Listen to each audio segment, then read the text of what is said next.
बाळा, मी तुला एक गोष्ट सांगतो. एक माणूस होता. त्याचे 3 मित्र होते. त्या माणसाच्या मृत्यूच्या अखेरच्या वेळी ते तिन्ही मित्र त्याला भेटायला आले.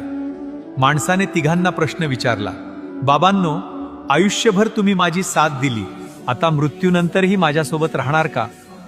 त्यावर पहिला मित्र म्हणाला, मी आयुष्यभर तुझ्यासोबत होतो, मात्र आता माझा नाईलाज आहे. दुसरा मित्र म्हणाला, मी तुझ्यासोबत तुझा अंत्यविधी पूर्ण होईपर्यंत राहू शकतो. तिसरा मित्र म्हणाला, मी आयुष्यभर तुझ्यासोबत होतो आणि मृत्यूनंतरही मी तुझ्यासोबतच राहणार. हे 3 मित्र कोण होते ठाऊक आहे? धन, कुटुंब आणि कर्म. धन तोवर तुमच्यासोबत असते जोवर तुम्ही जिवंत असता, आणि कुटुंब तुमच्यासोबत असतं जोवर तुमचा अंत्यविधी पूर्ण होत नाही. मात्र कर्म हे मृत्यूनंतरही कायम तुमच्या सोबत असतात. म्हणूनच स्वप्न अशी पहा ज्यात स्वतःच्या